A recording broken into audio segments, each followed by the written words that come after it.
Really, it's only now, I would say, that we've had proper scalable infrastructure, like ready to take stablecoins to the masses. Noble is neutral, purpose-built infrastructure for the transmission and proliferation of these stablecoins. I do believe and can anticipate that the launch of the app layer will be like a new era for Noble, because again, we've never actually had DeFi on Noble itself, which is kind of crazy. And yet there's all of this traction. Is Cosmos finally dead, Jelena? I guess that's the question I want to ask you. It's like, do you think?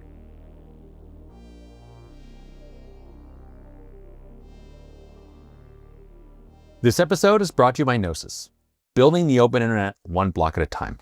Gnosis was founded in 2015, and it's grown from one of Ethereum's earliest projects into a powerful ecosystem for open user-owned finance. Gnosis is also the team behind products that have become core to my business and that of so many others, like Safe and CowSwap. At the center is Gnosis Chain. It's a low-fee layer 1 with zero downtime in 7 years and secured by over 300,000 validators. It's the foundation for real-world financial applications like Gnosis Pay and Circles. All of this is governed by Gnosis DAO, a community-run organization where anyone with a GNO token can vote on updates, fund new projects, and even run a validator from home. So if you're building in Web3, or you're just curious about what financial freedom can look like, start exploring at gnosis.io. Welcome to Epicenter, the show which talks about the technologies, projects, and people driving decentralization and the blockchain revolution. I'm Sebastien, and I'm here with Jelena Djuric, who's the CEO at Noble. Noble is a Cosmos chain that's purpose-built for native issuance of stablecoins and RWAs. They are one of the key players in the USDC ecosystem. I believe they're probably 5th or 6th in issuance now. You'll correct me, Jelena, but if I think I checked USDC.cool, and you guys are sitting at somewhere around $350 million of USDC issued on Noble. You also have your own USD stablecoin, USDN, which we'll talk about. But yeah, how you doing? How's everything going for you?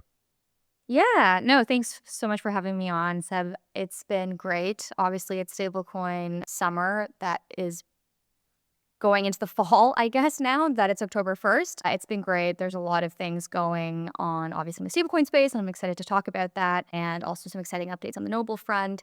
So thanks for having me. So, like stablecoin, you mentioned stablecoin summer, and actually, I think it's a very apt way to talk about it, because the stablecoin market is now surpassed 250 billion. It's up, I think, something like 45% this year alone. There's much clearer US rules now. We have lots of announcements. Also, a few here. Paxos just announced their privacy-focused stablecoin. I also read that Circle is going to enable things like reversible transactions. Obviously, we have like Plasma that just launched their neobank. It seems like everyone is trying to get a piece of this stable pie coin pie. And you know, it a little bit reminds me of other hype cycles we have in this space, like NFTs and DeFi summer and meme coins. And, you know, if we look at those, a lot of that innovation and certainly the valuations have dropped off a lot. Why are stablecoins different? Why should we treat stablecoins differently? Should we treat stablecoins differently? Will we still be at this level of hype and excitement in a year from now? Yeah, it's a really good question. So I think it's important to distinguish, to your question, like what is different about this time around. I think inevitably, there will be overhyped projects that maybe don't sustain themselves and don't last into functioning products and businesses. But despite that potentiality, there is something concrete kind of happening now, which is maybe different than previous hype cycles that we've had in crypto, to your point, whether that's NFTs or meme coins or the like. And that reason is pretty simple. That's legislation, right? So we had obviously the passing of Genius a couple of months ago, where it was signed into law by President Trump. We've had a very concerted effort by multiple interest groups, right, that actually want to see Genius operational and in full force. One part of that interest group, of course, is the crypto lobby, but it's also actually bigger than that, right? Basically, what Genius is simply a revolution in payments, right? And so if you think about like the payments industry and you think about kind of what payments are and how payments kind of work today, it's pretty antiquated, right? And a lot of this payments infrastructure is running on legacy infrastructure that is pretty old and antiquated. And so, what is Genius? Genius basically set the standard, a legal framework to issue stablecoins as payment instruments, right? And obviously, for crypto native people such as yourselves, we've been very familiar with stablecoins for quite some time. Some of us maybe, do payroll in stablecoins, get paid in stablecoins ourselves as employees. Myself, I've paid rent in stablecoins in the past. We're very familiar with these products, not to mention the trading DeFi use cases. But if you think about what Genius is and the framework it establishes kind of on a more mainstream legacy level, it actually allows, first of all, like legacy payments businesses to like legally, let's say, innovate and offer really interesting, kind of innovative products that maybe are cheaper, more seamless, etc. But then it also allows crypto projects like Noble to kind of play a role within that. So yeah, as you said, right now it's about a $275 billion market. Citibank just, they had a report that said that by 2030 we'll be at 1.6 trillion. They then actually upped that prediction to 1.9 trillion by 2030. And like, let's remember, like 5 years ago or 5.5 years ago, we were at half a billion. So yeah, I mean, today in the last year, we're up 50%, but basically we have a much longer way to go. And that is in a large part due to Genius and the appetite from the legacy mainstream world to basically bring payment into the 21st century. Yeah, so I think one of the kind of key insights in what you just said is that it enables, or what I take away from it is that it enables a new form of infrastructure for payment issuance issuers, for payment systems issuers, and in many ways, that's I think what we've kind of wanted blockchains to be. There's this idea that's sort of been circulating for a long time now. It's like that we want blockchains and DeFi to be the rails of the financial system. And I feel like stablecoins may be the catalyst that actually makes that finally the case, right? It sort of makes it Yeah. possible. And so like this sort of institutional sentiment has really flipped. I think CoinDesk had this figure that 83% of investors are now planning more crypto exposure. Um, Mhm. Stablecoins, I think, are a big part of that because there's yield. A lot of stablecoins are sort of promising yield. How do you look at that, and how should investors, institutional or even retail, sort of be assessing the different yield sources, right? Because Mhm. 4.5% over here or 10% over here may not be, not all yield is created equal. And I think people need to be more familiar and sort of aware of that. How do you look at that? Yeah. Well, okay. So, I mean, first of all, like, let me just back it up for a second. So, basically, to your point, obviously, like the promise of blockchain rails was, of course, a lot of the kind of use cases and kind of ideals was around payments. It was, peer to peer payment systems. Obviously, this idea of financial disintermediation, even in the original Bitcoin white paper, you had this vision for Bitcoin as a payments mechanism. Of course, that is now not the case. Bitcoin is not used as, most often and in the majority of cases is not used as a payments instrument. It's obviously a speculative asset that is traded and, at this point quite commoditized. So on the one hand, like it did take us actually quite some time to get to this point where we actually do have the infrastructure and we actually have stablecoins again as a product that are instruments that will not only have, very sound legislation kind of governing their utility, but we also have the infrastructure and the actual, again, blockchain rails kind of ready and able to transmit and proliferate these stablecoins across, a wide variety of use cases and distribution channels. And so I will just emphasize, like, before we talk about like yield and stablecoins, that really it's only now I would say that we've had again, like proper scalable infrastructure, like ready to take stablecoins to the masses. And I would also like kind of love to talk about why that is and how far we've come. And again, like what is this infrastructure that we're talking about that is suited for bringing stablecoins to mainstream. But yeah, to your question around yield, I mean, it's interesting, right? So first of all, when we talk about like yield as it relates to stablecoins, we're typically talking about the yield that is generated from short-term treasury bills. Obviously, that is the mechanism that I would call classic traditional stablecoins are collateralized by.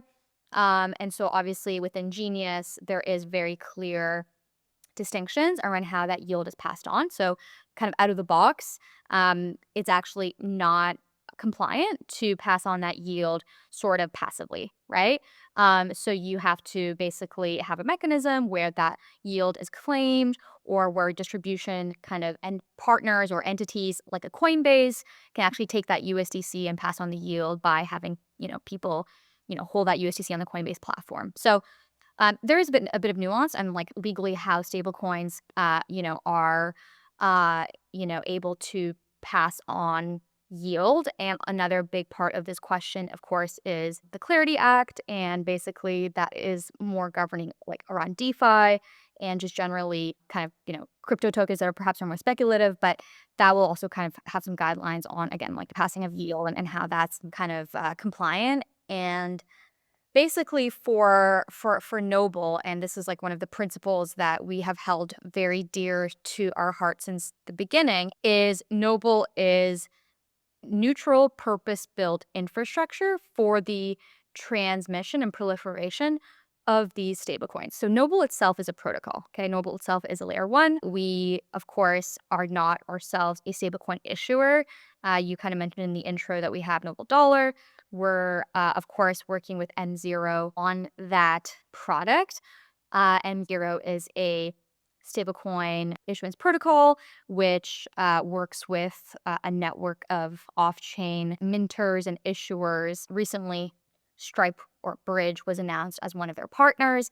But basically, Noble is distinct from the Circles or the Stripes of the world in the sense that we are crypto infrastructure, again, for the transmission of these stablecoins, right? So we like to work with wide variety, diverse set of issuers. And so, yeah, to your question around, I guess, like yield and like how this will kind of play out, I would say like the issuers themselves are kind of at the forefront of these discussions. Like, again, when it comes to Noble, we are crypto native.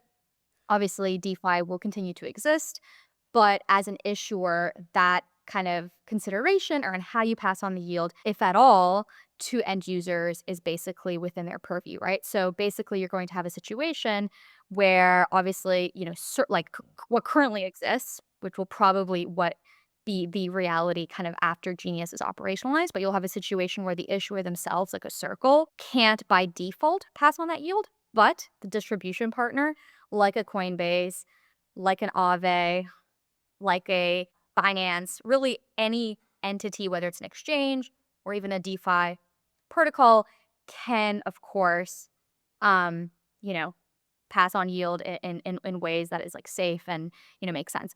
So, anyways, we can chat a little bit more about that and how kind of Noble thinks about it with composable yield as it relates to Noble Dollar.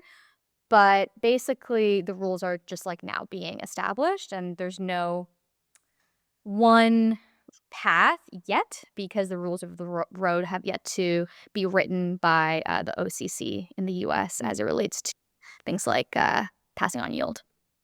Well, I'm glad you brought up composable yield because I think it's a perfect segue into the next question I wanted to ask you, which is currently I think most of the yield, at least this kind of floor that we see around like 4 to 5%, comes from treasuries. You mentioned short-term and long-term treasuries and having sort of a mix there. Some stable coins, recently we had Cap on. We also had FX protocol. Of course, like these are stablecoin issuers, like different from Noble, but they're generating yield in different ways. Like FX has this stability pool that generates yield basically from sort of deposits in its protocol. I feel like probably, we can keep juicing these yields for some time, but they'll probably dry up. Like the native DeFi yields will start drying up unless new sources of yield start coming on chain actual cash flows from off-chain businesses. So yeah, how do you think about sort of like the bringing more yield on chain, and how are you guys integrating that into so your yield strategy and composable yield moving forward? Yeah, I mean, composable yield is actually quite simple, and we don't like to complicate things as it relates to Noble Dollar itself, like the core product. Obviously, there's like, kind of funky things that could be built on top of that. But as it relates to Noble Dollar itself, composable yield basically is as follows. So you have USDN, which is actually over collateralized 103% by short-term treasury bills. Of course, that collateral pool is again managed and governed by the M0 protocol. But our implementation of USDN takes that yield component and basically makes it programmable and programmatic at the same time. So we tell distribution partners, or we, encourage distribution partners like a Dex, a payments app, really it could be off-chain distribution, on-chain distribution. We really don't distinguish. We basically say, take that yield accumulation that is kind of happening in real time on a per block basis, and you can program it and direct it to any source or any destination that kind of fits your use case. So you could obviously take that yield revenue and you could distribute it to validators. You could do a buy and burn of your token. You could keep it as revenue. And basically, Noble's thesis, again, is on-chain distribution. It's making sure that the Noble protocol can service app builders and make sure that there is proper incentives and like safety and like reliability around that distribution of the underlying T-bill yield. And we've had some pretty good success. So a few months ago, we ran a points campaign where we wanted to kind of demonstrate like this utility of composable yield, right? And so we basically said, okay, so people can participate in this points campaign. They can get, points, Noble points, by depositing their Noble dollar into a points vault. But by doing so, you actually forfeit or give up the T-bill yield that you would otherwise get by holding Noble dollar. And what happened to that T-bill yield? That actually got distributed to a second vault, which was a boosted yield vault. And basically, we told people you can also just deposit your USDN into this boosted yield vault where you don't get points, but you get all of the yield that the people in the points vault gave up. And that was generating about 15 to 20% yield. And that ran for about 4 or 5 months. And basically, why we did that, and like a lot of people were kind of asking, well, how is that 50% yield generated? Like, is there something like happening on the back end, like through like lending or something funky in that way? And the answer was no. Like, it's literally fundamentally treasury bill yield that just got redistributed in a way that was quite simple if you think about it, where it was basically all of the people that gave it up. It just got redirected to this other group of holders. And the reason we were able to do 15 to 20% consistently was because obviously overwhelmingly the distribution or the ratio of deposits was within the points vault. And so basically, on the one hand, we wanted to show, Noble Dollar, look, it's like a thing that exists. It's very powerful. And of course, the composable yield is this like kind of interesting new mechanism where you can start implementing it in, a wide variety of ways. And you could gamify it, and you could create incentives around that. And again, it's all possible because the token itself has been designed and engineered to allow for that composability of that yield component. Makes sense. And so the USDN campaign, how successful was it? Yeah, it was quite successful. We reached about 125 million at an all-time high, all organic demand across 30,000 unique wallets. And so, it was very, very great to see that kind of organic, demand kind of popping up. And yeah. I want to talk about Cosmos a little bit. I mean, so Noble is a Cosmos app chain, and launched at a time, I think, when Cosmos was struggling from the downfall of UST, quite some time afterwards. But I think I think UST and the collapse of Luna, I think, had pretty significant impact on the Cosmos ecosystem overall. If you look at some of the all-time highs there and like the FTVs of most of the chains that were around in 2020, 2021, 2022, a lot of liquidity got, sort of removed out of the ecosystem in one moment. I think when Noble came online, a lot of people were expecting lots of USD liquidity to come into Cosmos, and some has, right? I mean, 350 million or some change, right, is nothing to sneeze at. DYDX also coming to the ecosystem at the same time, I think was very much anticipated, and people saw that as a positive sign. And I think the app chain thesis generally, and so the sovereign app chain thesis, continues to stand up, and people across the ecosystem, across crypto, I think still believe that's the case. But the Cosmos ecosystem as a DeFi ecosystem has not really done very well in the last 2-3 years. Despite all of this, right? Despite Noble coming there, despite having native USDC, despite lots of chains sort of using Cosmos tech, what's happening? Why do you think that is? Is Cosmos finally dead, Jelena? I guess that's the question I want to ask you. It's like, do you think No, it's not dead. Yeah, I mean, I think it's kind of a misnomer of a question because basically, if you look at what Cosmos is, it's fundamentally the stack, right? It's Tendermint, it's Comet BFT, it's the SDK, it's Cosm Wasm, it's IBC.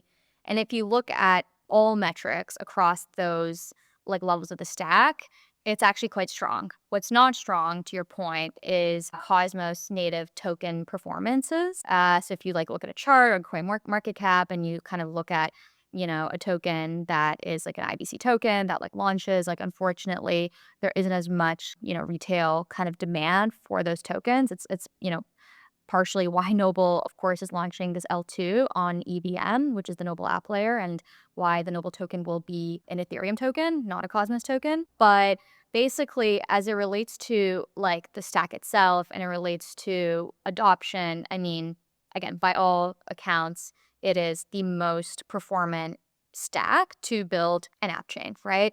And whether you use IBC or not, I think also kind of dictates whether you're kind of considered to be like Cosmos. So like Noble, for example, right? We of course have IBC out of the box. We, a lot of like volume, of course. Liquidity routing is via IBC, but we also have CCTP, Circles Bridge. We also have Wormhole. We also have Hyperlane support. Probably we'll have other bridges supported by, through Noble.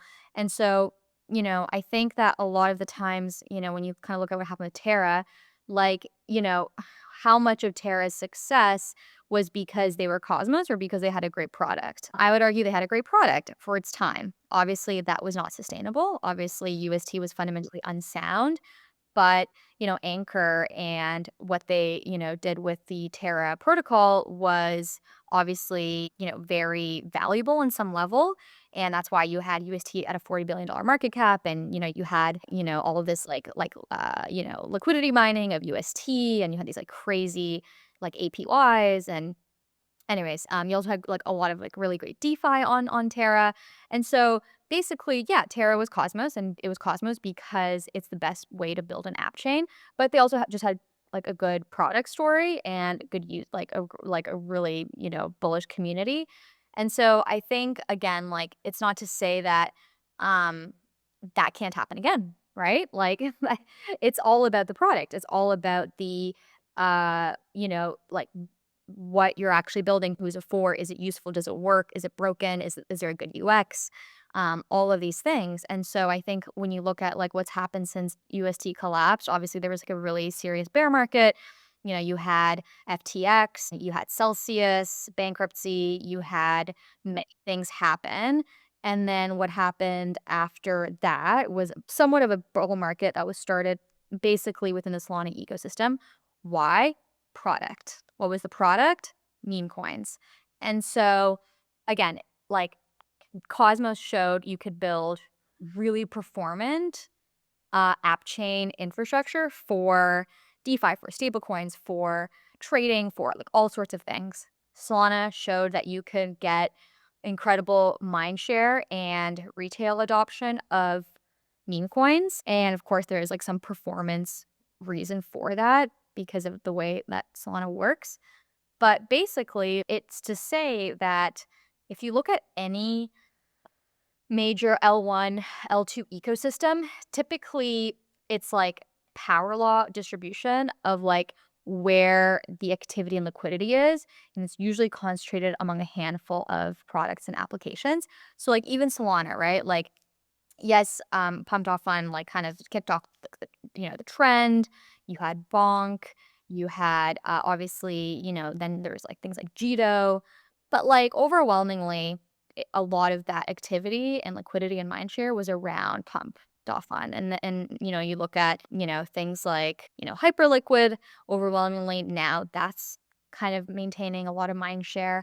And so basically, you know, I would say that on the one hand, Cosmos, of course, can never be dead because you have the stack, which will continue to be like the best stack. Like, I mean, even talk about like stablecoin chains, like Circle, of course, is building their stablecoin layer one called ARC, and that uses Comet BFT for consensus. You have obviously Noble, which of course leverages some parts of the Cosmos stack, and of course has this like separate execution layer around the EVM. But yeah, I think there's definitely no logical way you could say that Cosmos is dead. Yeah, that's really great. I think it kind of aligns with how I've seen and talked about Cosmos over the years, and that the analogy I often use is none of the none of the nerds that were fighting over the right distribution of Linux to use back in the 90s got rich because Apple devices and every Android device uses a Linux kind of like core kernel. The nerds will come at me and tell me that what I said is inaccurate, but basically that like most devices nowadays use Linux infrastructure. And I think Cosmos is kind of similar, right? It is really the best stack to build sovereign app chain infrastructure. Just that, unfortunately, there isn't a mechanism by which Atom holders get rich or sort of Cosmos token holders get rich because Circle builds their app chain using Comet PFT. And I think to some extent, Ethereum did suffer a little bit from a similar fate with the rollup roadmap, where value from all these rollups doesn't necessarily accrue to Ethereum. But the EVM is the best way to write smart contracts and write applications on blockchains that has the most amount of developers and etc. So I think a lot of stacks are kind of reeling with the same sorts of problems of value capture, and I don't know what the way around that is. Do we have licenses where those who use the stack for commercial purposes need to pay some fee or some licensing fee back to the token holders? I mean, it seems very difficult to manage. So I don't know what the solution is here. Maybe the solution is just, maybe there isn't a solution, and just people have to accept that just because someone's using your stack doesn't mean that or someone's using the stack that that you invested in some other token doesn't mean that you're necessarily going to benefit from that. Well, I'll give you like an analogy here. Just because I have an app in the Apple App Store doesn't mean my app will be successful. I think that Right? stands up pretty well. Yeah. So just because I have quote unquote distribution through the App Store doesn't mean it's going to be in the top 20 used apps, because it has to ultimately be a good app. So I think like this idea that just because you're building something on Solana means, oh, all of a sudden it's like the next pumped off fund, like doesn't make any sense, right? Just because I'm building, on Ethereum means I'm going to now get all of the liquidity of Ethereum DeFi. Like that doesn't make any sense. So yeah, I think that the same goes for Cosmos. I think the difference maybe is because like from a narrative perspective, the app chain thesis has been focused on apps, right? And so we understand like apps is where the value accrues. And if you don't have a good app, then you won't get value, and neither will perhaps that value trickle out to other app chains within that same ecosystem. And so I think like with Terra, obviously we had a very successful app, right? Very successful app chain for its time. And then of course it just destroyed itself. But what did that show? It showed that value can accrue to the app layer. It could accrue to the app chain. It could accrue to the token holders. And, you could argue, oh, well, that's why, other Cosmos app chains did well. I think that's a bit of a rewriting of history. Like, it was also just generally a bull market, and many applications did well, not just in Cosmos, but also in Ethereum. But basically, if like your only source of like demand for your token or your app is because like your neighbor is doing a good job, like that's not a sustainable moat. And so basically, you have to kind of think about, okay, well, how will distribution happen in the future? Where will demand come from? What is the product? Is it sustainable? Is there a moat? Is it easy to use? Is it differentiated? So, basically, I think crypto people like have to build real businesses, and I think that's a good thing. And, I think Cosmos is still, the stack itself is still a very solid stack. Yeah, I agree. I mean, I think all that makes sense, and it bears repeating, and it bears reminding ourselves and folks in the ecosystem altogether, all us Yeah. as Cosmos people. So I think the last time we spoke when you were on the interop was quite a while ago, and there was some, you were talking at that time about having an EVM on Noble. How has that, yeah, can you sort of share the latest on that? Yeah, so this is something we're working towards and really excited about. So we're going to be launching something called the Noble App Layer. We'll probably be branding it something different, but for now we're calling it the Noble App Layer.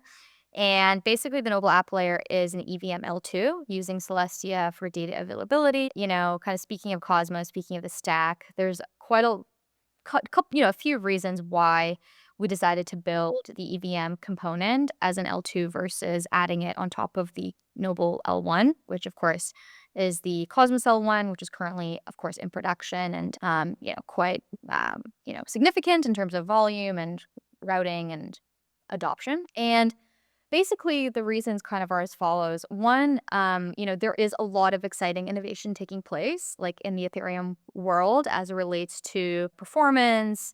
Celestia, I think, is obviously like a huge part of, what makes, I guess, like Ethereum more delightful to build on top of, kind of given their, data availability innovations. And so, that's one part of it. We wanted to, also make sure that we were exposed to the EVM ecosystem. And just, historically, EVM on Cosmos has been challenging to say the least.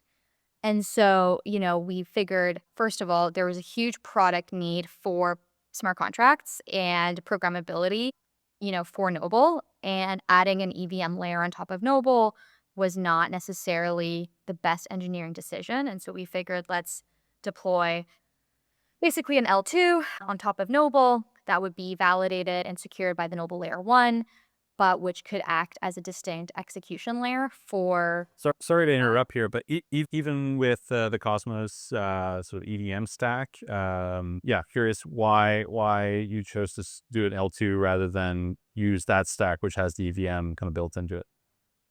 Well, so the EVM is actually not super like well maintained, right? If you kind of look at like how the EVM kind of software has developed over time, you had like EVM OS. Now you have other kind of players attempting to maintain that, but I mean, I'm sure you understand.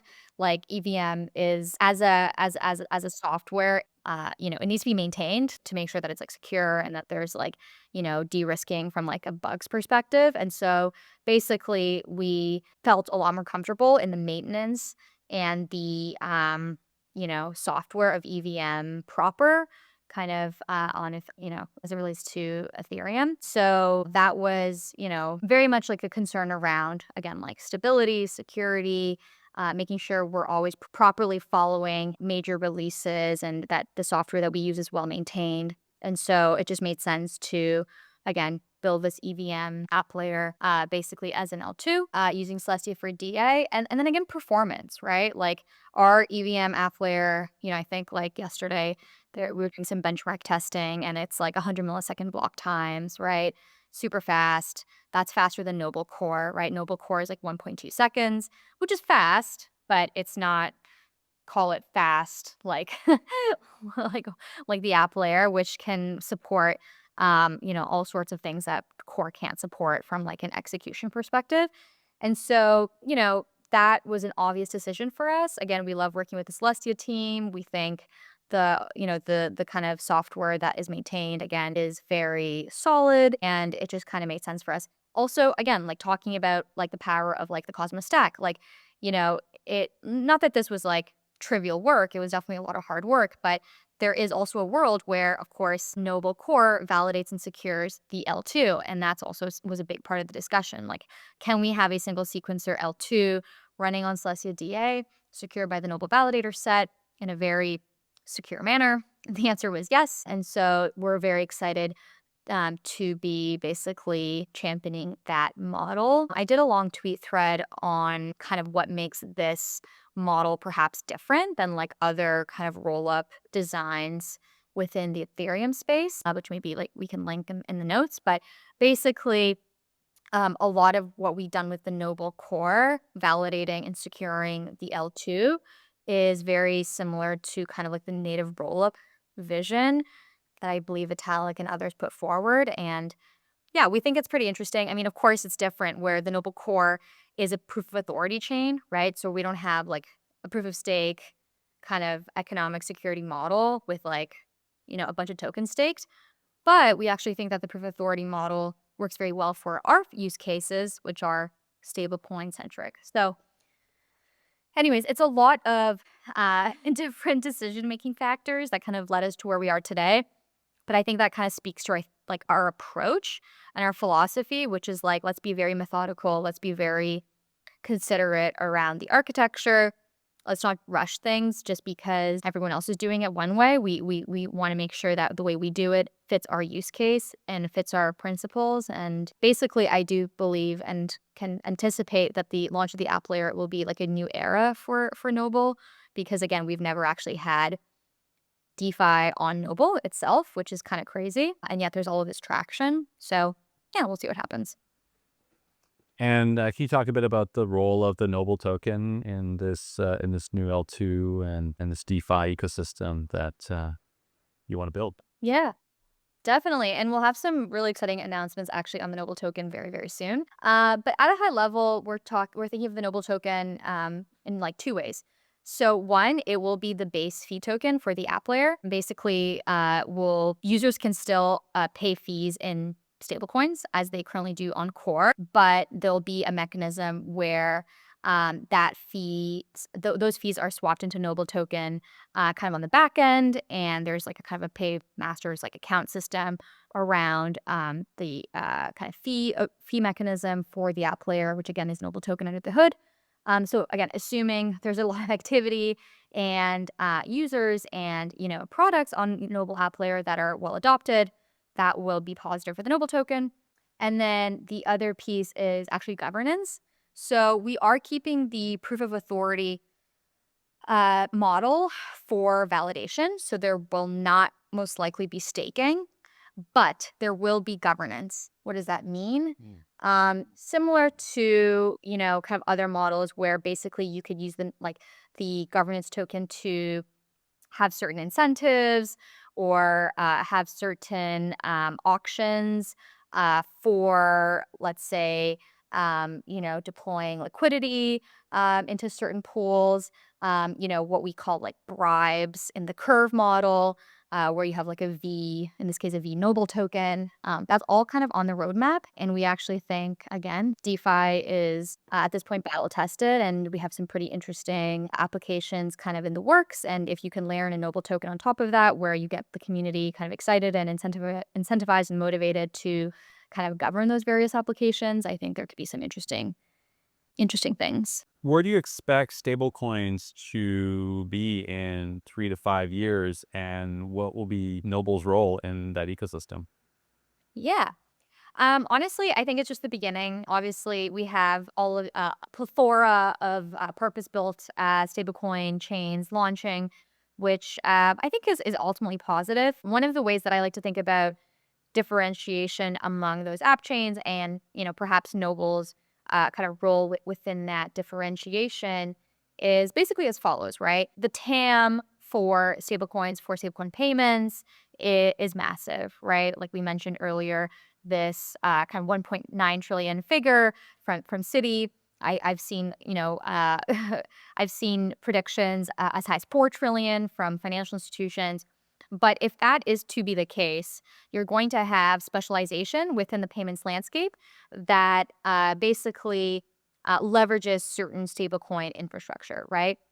So for Noble, if we think about Noble's app layer, if we think about Noble Core and performance and stability there, I do see Noble playing a significant role in this future payments kind of revolution around stablecoins. Whether that is more on the B2C side, is something we can kind of anticipate. But we've had some pretty exciting conversations with, legacy traditional players kind of coming into the space, looking at the space and saying basically, we have a need to transform our payments infrastructure. Let's think about how kind of Noble and again, layer ones kind of fit into that landscape. So Noble will continue to always exist as this kind of router of activity, as a origin chain for the minting, for the redemption of these stablecoins because of our performance, because of our battle-tested infrastructure. And basically, we want to see Noble and the app layer do a lot of stuff on the consumer facing side. So obviously it's early days, but again, it's exciting days and there's a lot more to come. Great. Well, thanks for coming on the show. It's been great chatting with you, getting an update on Noble and also getting a glimpse into the future. So excited for Noble and the things ahead. Amazing. Thank you, Seb.